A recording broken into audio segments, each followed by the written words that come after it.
You're not supposed to know who's in the Epstein Files, but today we're going to talk about some of the names that are most likely in them and why Donald Trump is terrified of what you'll find out. Political bear nation ready to dive, where opinions spark and the debates thrive. Hold on tight. Hey guys, welcome back. I'm Byron Chubby Bear, and this is Political Bear Nation. The federal government began investigating Jeffrey Epstein in 2006. So when we say release the Epstein Files, we're not just talking about a list of names on a flight log. We're talking about nearly 2 decades of evidence, tens of thousands of documents, photos, letters, emails, bank records, everything the FBI uncovered about one of the largest child abuse operations in modern American history. When Epstein was first arrested in 2006, federal agents identified at least 30 victims, but after his 2019 arrest, that number exploded to over 250 victims. And what they uncovered was a trafficking pyramid scheme. At the top was Ghislaine Maxwell, Epstein's fixer, recruiter, and right-hand woman. Below her were multiple female assistants. Their job was to schedule, manage, and control an endless supply of underage girls for Epstein's enjoyment. Most of them were groomed under the guise of giving Jeffrey a massage, until eventually it would escalate into something more. Then, after the abuse, Epstein would use his money and power to intimidate his victims to recruit even more underage girls. This wasn't just one twisted man committing isolated crimes. He had help. He didn't build his operation alone. We already know Ghislaine Maxwell was central to that system. But if you follow the structure one level up, you find the person who shaped her, and you land on her father, Robert Maxwell. Let me tell you why Robert Maxwell is in the Epstein Files. One of the very first photos I found while researching Robert Maxwell showed him hosting a party aboard his yacht, the Lady Ghislaine, in May of 1989. His guests included Ghislaine Maxwell, his daughter, of course, Stephen Ross, the Miami Dolphins owner and real estate developer, Republican Senator John Tower, who, by the way, got really close to becoming the Secretary of Defense, only to lose that spot to Dick Cheney later on. Then you also have the journalist Mike Wallace and future President Donald J. Trump. Robert Maxwell's real name was Jan Ludwig Hutch. A quick side note. There are a lot of names in this video that I couldn't find the right pronunciation for because many of them weren't spoken in a video. They were just text on a document. So I did the best I could. So give me some grace on that. Anyway, Robert was born into a poor Jewish family in what was then Czechoslovakia. Both his parents and 4 siblings were killed in Nazi concentration camps. Only 2 of his siblings survived. By most accounts, he was a ruthless businessman, an abusive father, and a terrible husband. Ghislaine was one of 9 children. One of her brothers died just days after she was born. Her brother was 15 years old, but he had been in a coma for 7 years. Some believe her parents weren't emotionally prepared to raise another child so soon after such a traumatic loss. I believe Republicans will try to spin her background as a reason to soften her sentence for her cooperation, when in reality, she will likely just protect Donald Trump. But here is what we actually know. There are facts and there are theories. I will clearly let you know when I'm talking about a fact versus a theory. Psychologist Wendy Bahari described Robert Maxwell's behavior towards Ghislaine as treating her like a hostage princess. That's a term used for narcissistic men who, when their wives age out of trophy wife status, begin projecting that role onto their daughters. His wife, Isabel Maxwell, wrote in her autobiography, A Mind of My Own, My Life with Robert Maxwell, in 1994. In that book, she wrote a letter to her husband, and it said, "My usefulness to you has come to an end. As a supreme act of my love for you, I will make no more demands on your physical and mental love, and I relieve you, as of now, any sense of guilt that might creep in." This seems to at least slightly support the theory that Wendy Bahari had. UK journalist John Sweeney, in his book Hunting Ghislaine, reported that witnesses overheard disturbing phone calls between Robert and Ghislaine, where they would go back and forth and meow at each other like cats. In his book, Sweeney suggested that Robert was himself a pedophile and could have sexually abused Ghislaine. I want to be clear here, that is just a theory. But it is a known fact that people that have sexually abused children have often been abused themselves. Even Robert's wife admitted Ghislaine was his favorite. And when Robert bought a 190-foot super yacht in 1987 for $20 million, that's about $96 million today, he named it Lady Ghislaine. A strange move when you've got a wife and 3 other daughters at home. Childhood friend Eleanor Barry recalled Ghislaine once saying, "Daddy is really nice because he lets me choose the instruments he beats me with." Barry said Ghislaine showed her a collection of implements on her dressing table, a slipper, a strap, an odd-shaped hairbrush, and Ghislaine allegedly and proudly explained, "These are what Daddy uses to beat me with, but he always lets me choose." And let me tell you, being told to go get a weapon like a belt out of your father's closet so you can be physically punished over and over again robs your soul as a child, especially when that sort of abuse happens on a weekly, if not daily basis.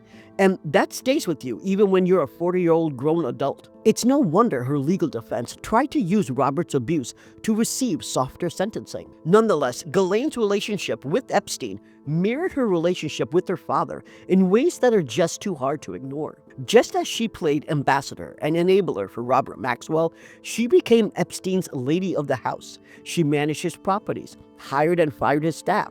She presented a polished public image, while behind the scenes, Epstein controlled her financially and emotionally. The power dynamic was all too familiar. And just to be clear, none of this excuses Ghislaine's role. Lots of terrible people had lots of terrible childhoods. Charles Manson's mother once traded him to a waitress for a pitcher of beer. His uncle had to track him down and bring him back.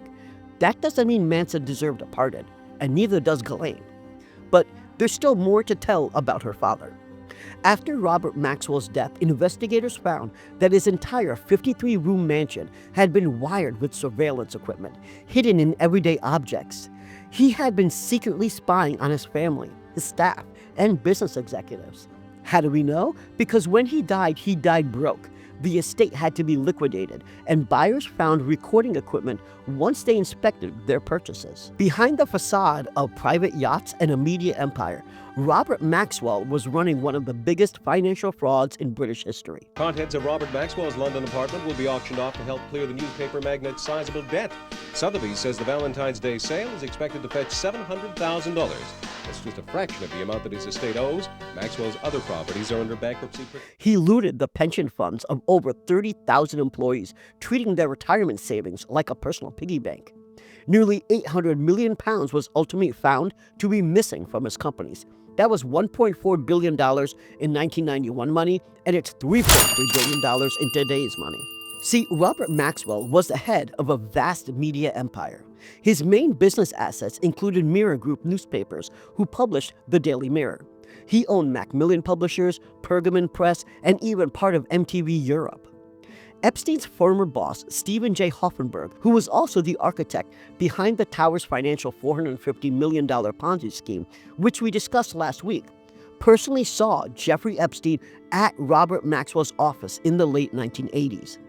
Hoffenberg claims Epstein and Maxwell were engaged in a business relationship, one that centered on moving large sums of money offshore, possibly to hide the hundreds of millions of pounds Maxwell was siphoning off from his company's pension funds. We know Robert was looting his own company's retirement accounts to prop up the rest of his empire, and Jeffrey Epstein, whose expertise was in shadow financial networks and offshore banking, may have been the one helping him move all that money around. Now, this isn't just some internet conspiracy theory. In 2002, the BBC documentary House of Maxwell explored this covert business arrangement in great detail, including how Epstein's financial tactics matched Maxwell's increasingly desperate need to hide stolen funds. And it lines up perfectly with what Epstein did for other billionaires like Leon Black and Leslie Wexner, using shell companies and offshore accounts and private foundations to shift money discreetly across the borders. These were the 2 other billionaires that we talked about last week. But that's not all. We've all heard the theory that Jeffrey Epstein might have been working with intelligence agencies, specifically Mossad, and that he used compromat on the rich and powerful to manipulate them to do Israel's bidding. Now, I don't buy that at all. Not at all. None of the evidence I've seen points to that at all. But the intelligence theory didn't start with Epstein. It started with Robert Maxwell. Unlike Epstein, where the spy claims are pure speculation and there's literally nothing to support that, Robert Maxwell has direct, documented ties to intelligence networks. Let's start with what we know. Robert Maxwell was involved in smuggling military equipment from Czechoslovakia to Israel, specifically parts of the Avia S-199 fighter planes to support Jewish paramilitary groups in the late 1940s. During the 1948 Arab-Israeli War, Arab forces had assumed Israel had no aircraft. The planes stopped Egypt from taking Tel Aviv and gave Israel a fighting chance to win the war. And when they won the war in 1948, it helped them solidify their position as an emerging power. By the 1980s, rumors had begun circulating in both British and Israeli intelligence circles that Maxwell wasn't just acting as an agent, not just a double agent, but potentially a triple agent, with connections to the MI6, the KGB, and Mossad. Now, according to Ari Ben Manesh, a former officer in Israeli military intelligence, Maxwell played a direct role in the capture of Mordechai Vanunu, the Israeli whistleblower who exposed the country's secret nuclear weapons program. Vanunu had leaked that information to the Sunday Times, a British newspaper, a newspaper that Robert Maxwell had owned. According to Ari, Maxwell tipped off Mossad, and Vanunu was later kidnapped in Rome, brought back to Israel, and convicted of treason in a closed-door trial. I'm nuclear hostage since they kidnapped me from Rome. In 1986, I'm a hostage for nuclear weapons. In 1991, Maxwell fell off his yacht in open water. There are lots of conspiracy theories about how a 68-year-old billionaire who used his yacht frequently would fall over and drown. It's why some people believe the accident wasn't really an accident. But here's how we know he was a Mossad asset. When he died at that time, 6 current and former heads of the Israeli intelligence attended his funeral. So did then-President Chaim Herzog and Prime Minister Yitzhak Shamir. Shamir said, "He has done more for Israel than can today be told." I don't know why he sounded like Yoda, but basically what he said is probably the only way a world leader can say he was one of ours without actually saying it. Robert Maxwell also fought for the British Army. He was also a member of the parliament for 6 years. On top of the ties with Mossad, UK authorities considered Maxwell to be financed by Russia. But that part is just speculation. But his ties to Mossad cannot be ignored. Nonetheless, with his ties to Jeffrey Epstein, not to mention his daughter, it's clear why Robert Maxwell has to be in the Epstein Files. Now, not everyone found in the Epstein Files is going to be labeled a child abuser, but many were enablers. They protected Epstein, they coordinated his logistics, and recruited underage girls. And thanks to Alex Acosta's 2008 non-prosecution agreement, which granted immunity to any potential co-conspirators, none of these enablers were ever prosecuted. Let's start with Sarah Kellen. She was known as Maxwell's lieutenant. She worked for Epstein for 8 years as one of his top personal assistants, handling scheduling, logistics, messaging, and coordinating the travel of these underage girls to his residences. With hundreds of victims, Epstein's operation needed major logistical coordination. During the 2005 raid on his Palm Beach home, police discovered phone logs signed by Kellen listing teenagers as called in for work confirmation. Now, Kellen claims she was a victim too. She was born into the Jehovah's Witness faith, and she was married at age 17. She says she was financially and emotionally vulnerable following her divorce. And while her history may include trauma, does that excuse her 8-year role in recruiting and scheduling vulnerable underage girls to Jeffrey just so he could abuse them? Victims like Courtney Wild, who was just 14 when Epstein abused her, described Sarah as kind and beautiful, which made the abuse sessions feel less threatening at first, but that same disarming presence also helped normalize the abuse. This brings up a very hard question. Where do we draw the line with who's a victim and who's a co-conspirator? Epstein was essentially running a child sex ring at the Royal Palm Beach High School. According to victim testimony given to the Palm Beach police, each teenager would earn around $200 if she brought a new friend to Epstein. This spread throughout the school. That amount might seem small in Palm Beach, but for girls from nearby underprivileged towns, $200 was real money. For example, Courtney was living in a trailer park at the time with her mother, who struggled with addiction. Courtney said she feared she would become homeless without the money earned from Epstein. Courtney Wild is clearly a victim. She was only 14 at the time, but she also recruited other victims. Does that make Sarah Kellen a victim too? Sarah was 22. She was an adult. These are hard questions, and we are going to have to deal with them. The Trump administration, Fox News, and right-wing influencers will use this blurred line between victim and enabler to prevent the release of the Epstein Files and avoid accountability. But we do need clarity. We deserve answers, particularly when it comes with the possible guilt of our commander-in-chief. How many of Epstein's co-conspirators can implicate Donald Trump? Flight logs show Trump flew on Epstein's plane between Palm Beach and New York at least 7 times. What information do they know? What could they reveal? But inside the kitchen, police say they found reams of information, a handwritten phone message book of every powerful person who rang the billionaire. These scanned messages from a spiral-bound notebook appear to be those messages. We got them from troves of evidence prosecutors used against Epstein. 2 messages are from a Donald Trump, followed by a New York number. Neither has a memo or date, but both are in a grouping of other messages from November 2004. We won't stop trying to get to the bottom of this story, and we'll break down whatever we find. So make sure you are subscribed.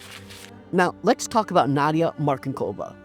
Nadia represents one of the most complex cases in the Epstein network. Born in 1986 in what is now Slovakia, she was reportedly brought to America around the age of 15 years old.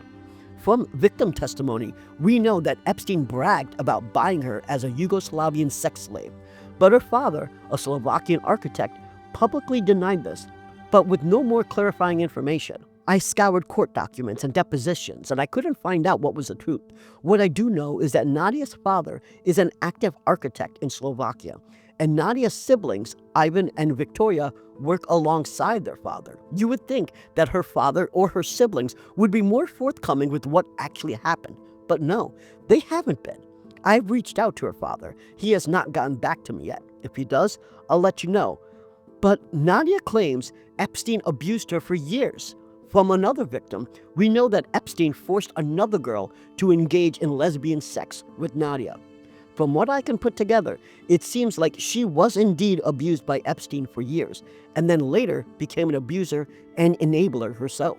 When Regina Giuffre sued Prince Andrew, she had the chance to set the record straight about lots of questions, about Prince Andrew, Bill Clinton, Alan Dershowitz, and lots of others, but instead she took the fifth, as did Sarah Kellen.